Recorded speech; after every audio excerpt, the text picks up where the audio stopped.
Bonjour à toutes et tous, bienvenue dans ce webinaire du 7 février où nous allons parler de passer des audits aux actions. Donc on démarre à 9 h, donc je vais laisser une petite minute le temps que tout le monde se connecte.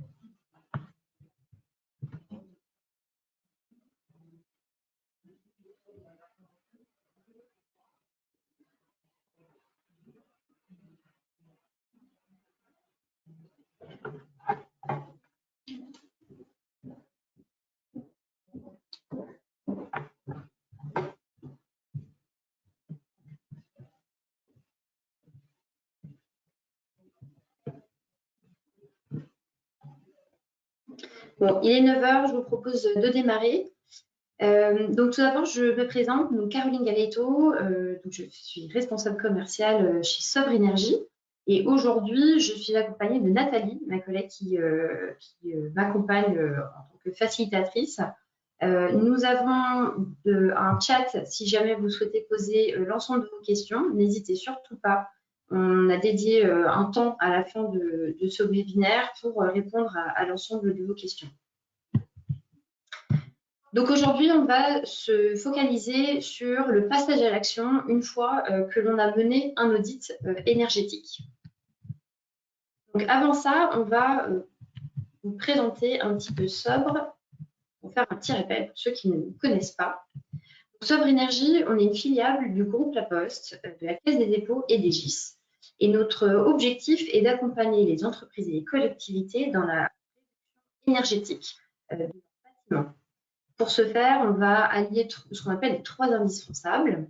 Premièrement, les bâtiments et l'ensemble des données bâtimentaires, des équipements.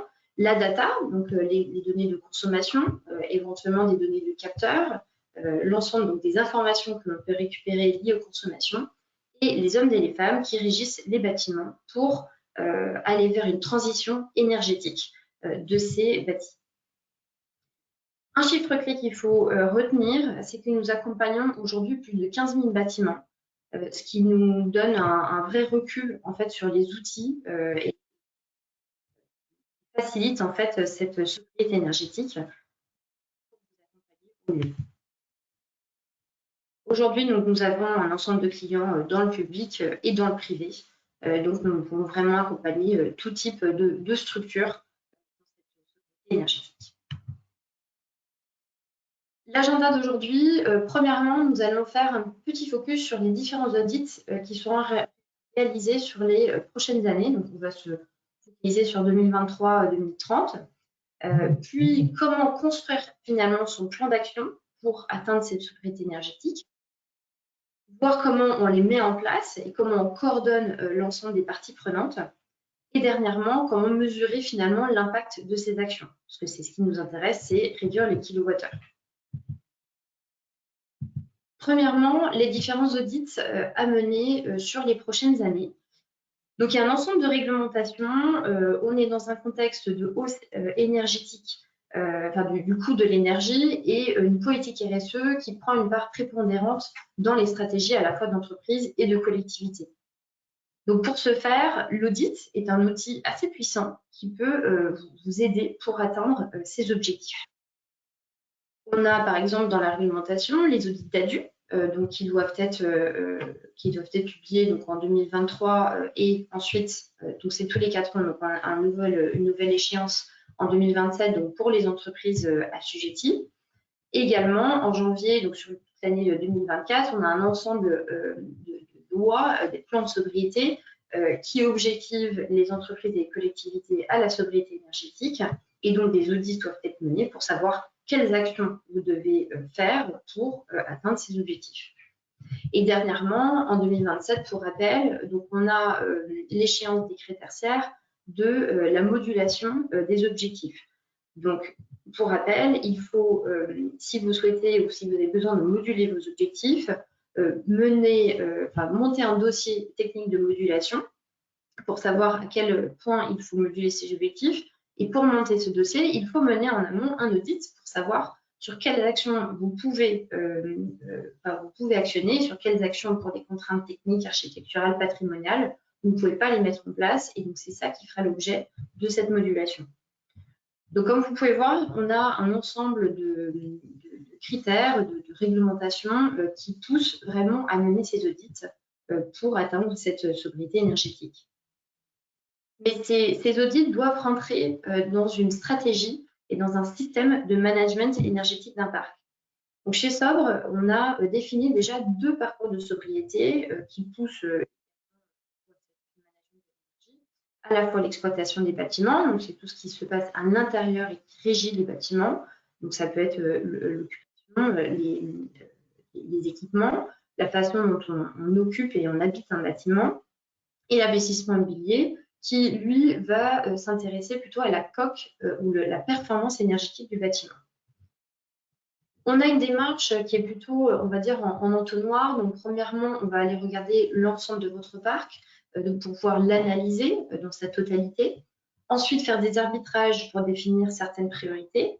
Et sur les bâtiments vraiment prioritaires ou qui sont assujettis à certaines réglementations, on va mener des audits. Donc, on est vraiment sur cette phase de la stratégie.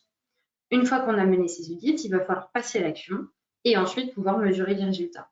Donc vraiment, c'est une démarche, on va dire, vraiment progressive qui va étape par étape. Et bien entendu, on a tout un ensemble d'outils pour vous accompagner à chaque étape de ce process de management de l'énergie.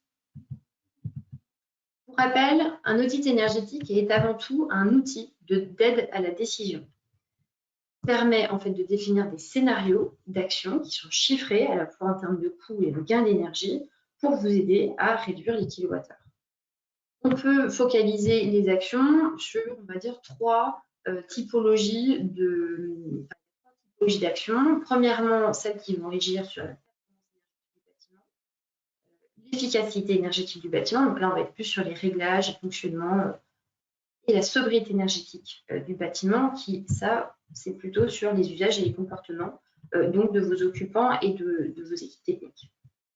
L'objectif, à chaque fois, c'est de pouvoir construire, encore une fois, vos stratégies à la fois d'exploitation et de valorisation de votre bâtiment pour réduire les consommations énergétiques et donc, de fait, vos coûts. Un audit se déroule en 6 étapes majeures. Premièrement, on va définir un objectif. C'est vraiment l'étape clé parce que c'est ce qui va aussi derrière déterminer la manière dont on va observer, auditer du coup, le bâtiment et les conclusions qu'on va en tirer de cette visite. Donc l'objectif, c'est vraiment l'étape numéro 1. Il peut y en avoir plusieurs. Ça peut être, par exemple, répondre à une réglementation tout en baissant sa consommation. Mais voilà, il faut définir du coup en premier lieu un objectif.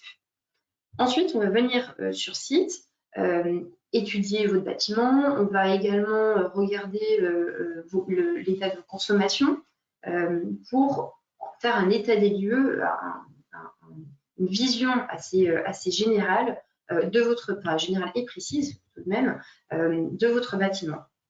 L'objectif derrière, c'est d'en dégager des axes d'amélioration énergétique.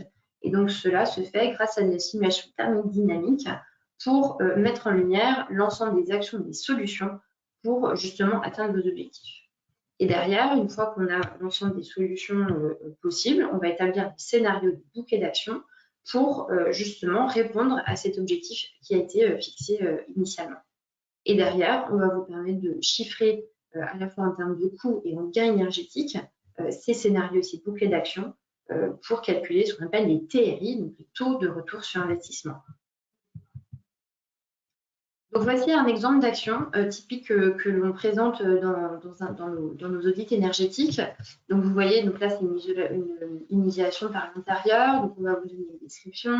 Derrière, on va vous donner des notions assez précises de gain énergétique, des différentes typologies de consommation. Et on a une vision de l'impact de cette action avec un avant-après travaux, la consommation, on va dire, de votre bâtiment une fois qu'on a mené cette action, et l'impact que ça peut avoir sur d'autres sur d'autres critères. Et bien entendu, de savoir quel est le coût de cette action et quelle est l'économie estimée par année en euros par an. L'intérêt de mener un audit est donc de pouvoir avoir des actions d'amélioration préconisées, améliorer du coup la performance énergétique, de pouvoir avoir cette vision du avant-après pour faire des arbitrages et avoir un bilan économique des actions et investissements. Donc encore une fois, quel est mon coût de l'action et quel est le gain estimé une fois qu'on a mis en place cette action. Une fois qu'on a mené notre audit, il va falloir donc passer à l'action.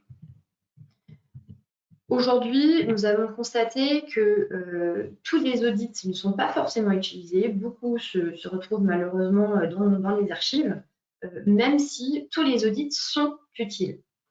En effet, ce sont des études qui sont assez poussées, assez précises, et qui vous donnent vraiment les clés pour passer dans un système de management de l'énergie.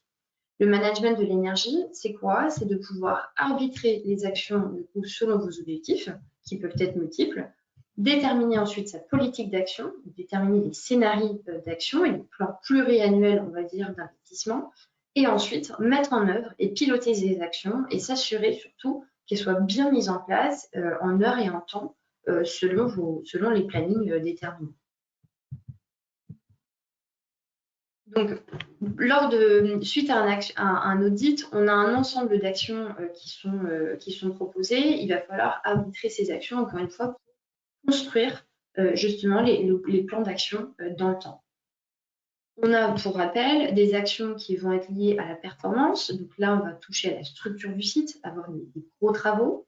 Des actions qui sont plutôt liées à l'efficacité du bâtiment et de son utilisation. Donc là, on va être plus sur des équipements et des petits travaux.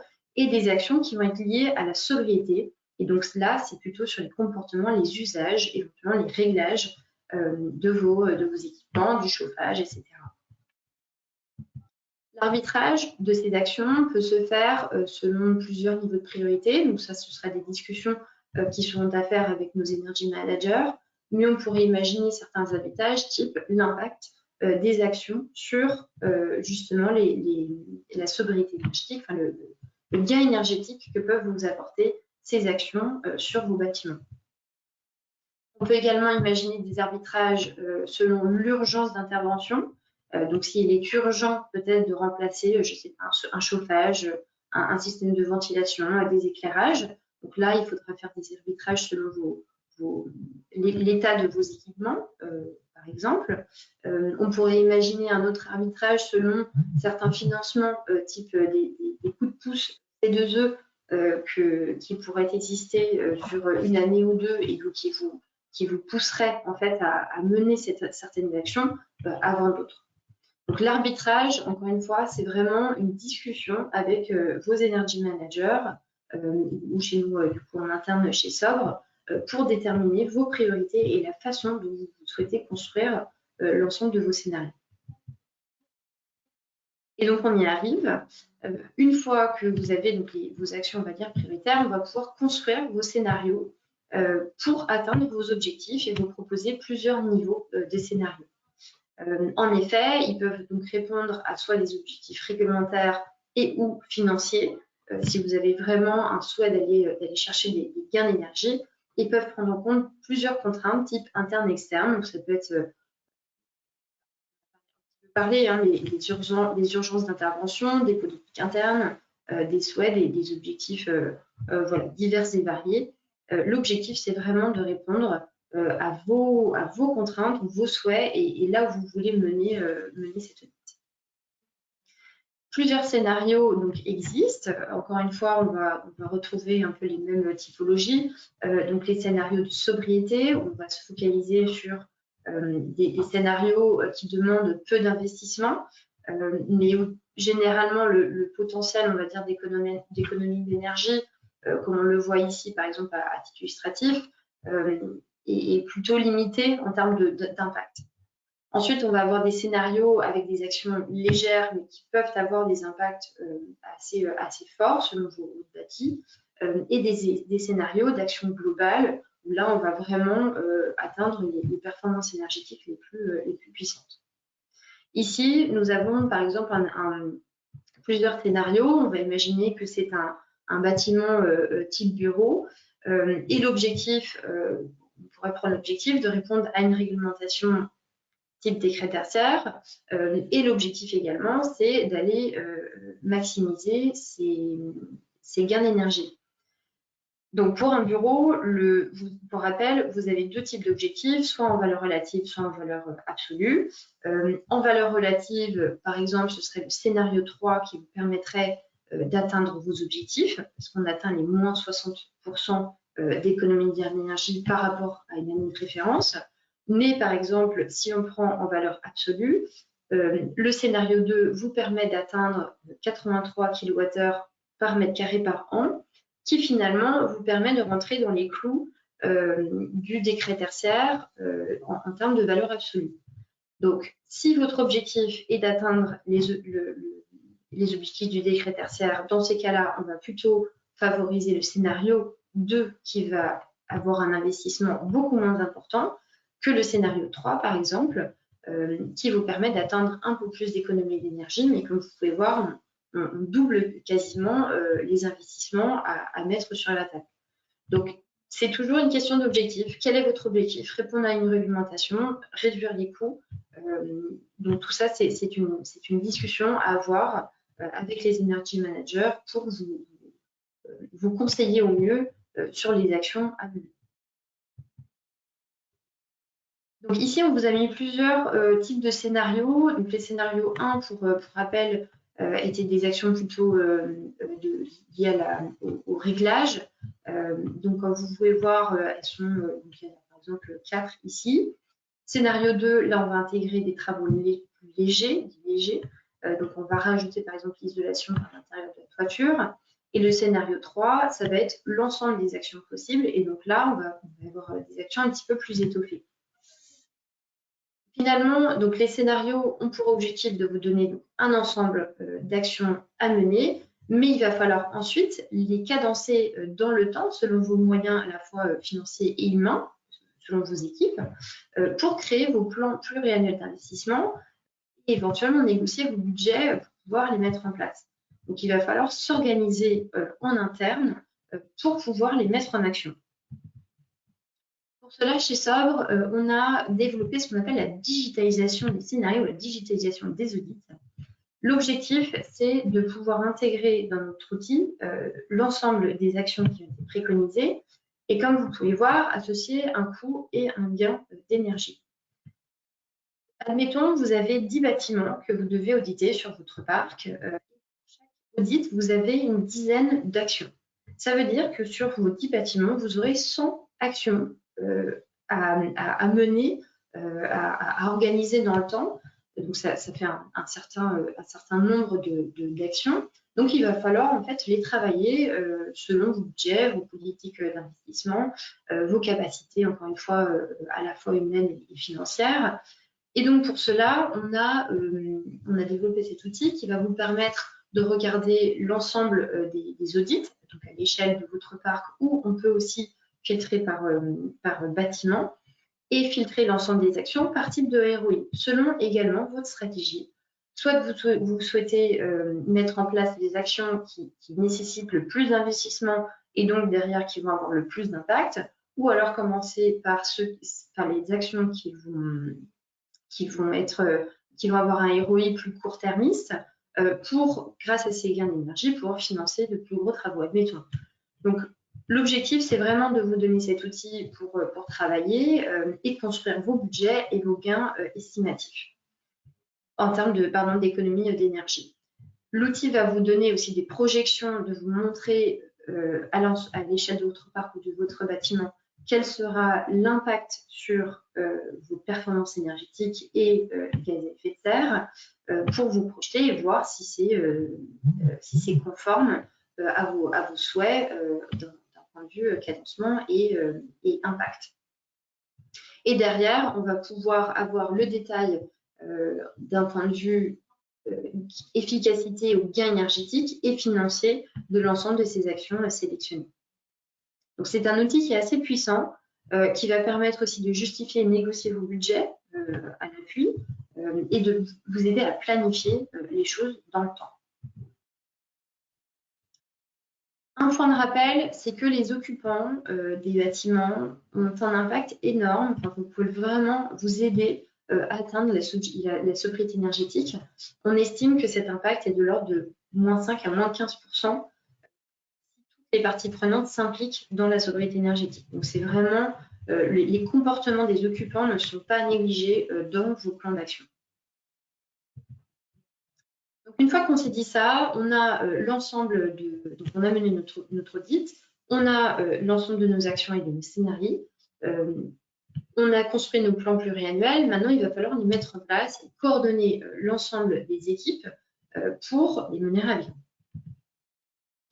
Donc, chez Sobre, on a développé notre outil qui s'appelle Datamark. On a vu la digitalisation des audits, mais on a également ce qu'on appelle le module Mes actions, qui va vous permettre en fait d'intégrer l'ensemble de vos actions dans l'outil pour pouvoir les piloter, les coordonner à travers le temps. Ça va être un vrai outil de gestion d'actions.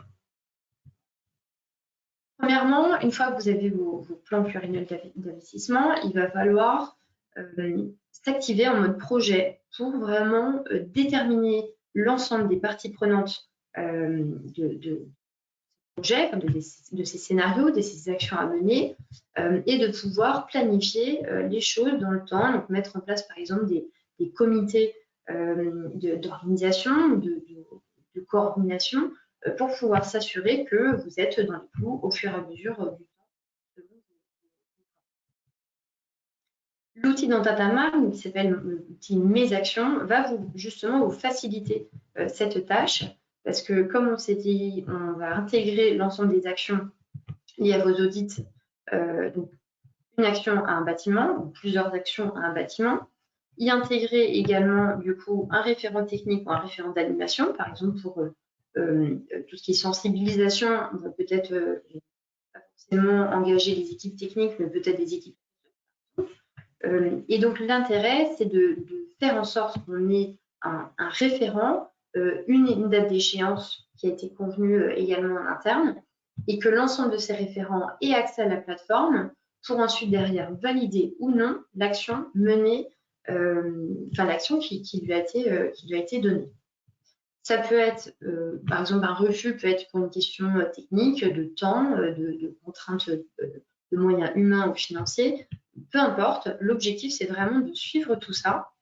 D'ailleurs, il y a un petit exemple derrière. Voilà. On voit ici que le référent technique n'a pas pu mettre en place cette action parce qu'il n'a pas compris l'action. Donc, ça va permettre à la personne qui coordonne et qui pilote tout ça d'aller voir ce référent technique et de peut-être lui réexpliquer l'action pour s'assurer qu'elle soit bien mise en place. Ici, on voit que c'est inadapté, donc ça permet derrière de revoir, peut-être réadapter l'action, ou alors peut-être que ça a été également mal compris, et donc de pouvoir affiner vraiment les choses dans le temps. Un autre moyen de mobiliser votre communauté, ça va être de les nourrir en termes d'information. Et donc là, dans la plateforme, dans notre outil Datamark, on a également donc, le module Ma communauté, qui va vous proposer un ensemble d'articles pour vous nourrir au fur et à mesure sur le décret tertiaire, les plans de sobriété, voilà, il y a un ensemble d'articles liés aux réglementations généralement et à l'énergie et aux bonnes pratiques qu'on peut vous mettre à disposition. Les équipes, donc là on s'est parlé de la mobilisation des équipes techniques à travers l'outil Datamark, le module Mes actions, mais un bon moyen de maximiser la mobilisation, c'est à travers l'engagement. Encore une fois, l'outil Datamark a pour objectif de coordonner et d'être vraiment la plaque tournante de votre votre management de l'énergie. Mais on a un ensemble d'outils, on va dire, additionnels qui peuvent vous être mis à disposition. Par exemple, de la formation à travers la presse de la sobriété énergétique des bâtiments. Donc là, c'est des ateliers qui ont pour objectif d'aller engager une vingtaine de participants et de comprendre quelle est cette sobriété énergétique et leur place et l'importance de leur place au sein de cette démarche. On peut imaginer un ensemble d'outils autour de la sensibilisation, de la communication, de l'information. Donc là, on est plutôt sur une cible soit grand public, entre guillemets, donc les occupants de vos bâtiments. Et encore, la newsletter peut être plutôt ciblée sur une certaine population. Et on pourrait imaginer également, pour continuer à motiver et à sensibiliser, des challenges entre l'ensemble de vos collaborateurs où, encore une fois, Datamark, l'outil, sera un moyen d'aller mesurer les résultats et si ces challenges ont bien été mis en place. Vraiment, la plateforme est le socle de cette sensibilisation et de cette mobilisation, à la fois pour vos équipes techniques dans les actions techniques à mener, mais également dans les actions de sensibilisation et de communication auprès de l'ensemble des occupants de vos bâtiments. Donc, voici quelques exemples d'affiches d'engagement qu'on a pu mener. Alors généralement, on tourne les choses, on va dire, sur l'humour, de manière assez ludique, pour inciter aux éco-gestes, notamment, c'est l'objet notamment de ces campagnes d'affichage. Une fois qu'on a mis en place l'ensemble de ces actions, il va falloir mesurer l'impact. Pour mesurer l'impact, encore une fois, sans surprise, Datamark est votre outil pour le faire. On va pouvoir mesurer effectivement les KPIs, comme on a vu tout à l'heure, l'ensemble des référents à la fois techniques et d'animation vont pouvoir valider ou non certaines actions. Et donc, ça va permettre de voir finalement sur l'ensemble des actions proposées, quelles ont été celles qui ont été planifiées, donc rentrées dans l'outil, quelles ont été celles qui sont en attente, quelles sont celles qui ont été refusées. Donc, ça va être un réel outil de pilotage pour le référent, enfin le coordinateur de ces actions-là, et de voir finalement, à travers le temps, de mesurer la mobilisation des équipes techniques. Donc, on voit l'impact, finalement, le nombre de réalisations, d'actions réalisées dans le temps. Et donc, ça permet de voir est-ce qu'il y a une baisse, par exemple, de mobilisation ou une hausse à contrario. On peut également mesurer l'engagement des équipes techniques à travers le suivi des taux de connexion. Donc, comme on se l'est dit plusieurs fois, l'ensemble des référents techniques vont avoir accès à l'outil et vont pouvoir s'approprier les actions qui leur sont données, dont ils sont responsables. Mais donc, pour pouvoir piloter eux-mêmes les actions dont ils sont responsables, il va falloir aller sur la plateforme et voir si ils ont bien validé ou non les actions, si d'autres actions lui ont été attribuées. Et donc, le taux de connexion et le taux d'utilisation finalement de cette plateforme par les équipes techniques est un bon moyen de mesurer aussi l'engagement. Et enfin, bien entendu, on se parle d'engagement, de mise en place d'actions, mais ce qui nous intéresse aussi surtout, c'est la baisse des kilowattheures. Et donc, à travers l'outil, on va pouvoir mesurer vos consommations de tout type de fluides confondus et de voir l'impact de ces actions sur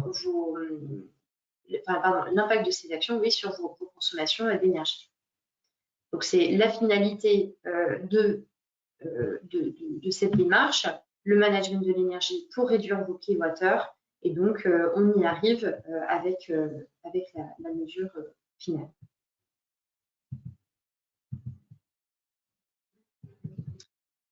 Voilà, on a terminé avec ce webinaire, cette présentation, avec même un petit peu d'avance par rapport au programme.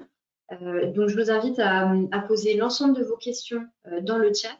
Et donc, c'est Nathalie qui va pouvoir les lire et les poser. Donc, on pourra répondre à un ensemble de questions aujourd'hui. Bonjour à tous. Alors, les questions, c'est plutôt dans l'onglet questions. Si vous en avez posé dans le chat, a priori non, mais sinon il n'y a pas de problème. Alors, on a une première question qui est: quels sont les points de vigilance à surveiller pour éviter que l'audit finisse dans les archives sans être utilisé? Très bonne question. Alors, les points de vigilance, on en a un petit peu parlé, du coup, c'est comment passer à l'action. Je pense que la première étape, c'est de déterminer une personne qui va justement s'assurer la mise en action. Donc, à voir si c'est un référent technique, si c'est peut-être directeur du patrimoine, ça va vraiment dépendre de votre organisation. Mais effectivement, une fois que l'action, que l'audit a été mené, il va falloir donc se mettre en ordre de marche pour le faire. L'outil Datamark que je vous ai présenté, il y a tout un ensemble de modules, mais les modules plus spécifiques qui ont été présentés vont justement vous permettre de vous assurer déjà, enfin de vous donner les moyens déjà de planifier les choses dans le temps, aller négocier vos budgets, parce que sans budget, comme on l'a vu, un ensemble de travaux ne peut pas être réalisé. Donc, l'audit n'est pas maximisé, entre guillemets. Et derrière, les actions, donc, le module Les actions, qui va vous permettre de coordonner, vous assurer que l'ensemble des préconisations ont bien été mises en place. Donc, c'est toute cette démarche-là, en fait, qui va vous assurer que vous n'ayez pas fait d'audit pour rien et que ça ne se retrouve pas dans les archives. Merci Caroline. Est-ce qu'on a d'autres questions? N'hésitez pas.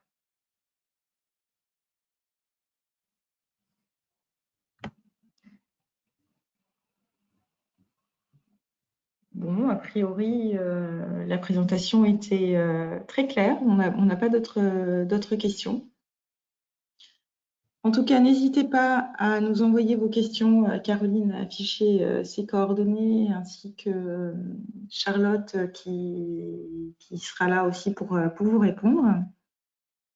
Nous organisons un webinaire la semaine prochaine sur les audits d'ADU pour les entreprises qui sont concernées. Donc, n'hésitez pas à vous inscrire. Le lien d'inscription sera envoyé suite à ce webinaire. Merci Caroline. Merci pour votre participation et effectivement, n'hésitez surtout pas si vous avez plus de questions ou si vous souhaitez plus de renseignements sur nos différents accompagnements. On sera ravis d'échanger avec vous. À bientôt. Merci, à bientôt.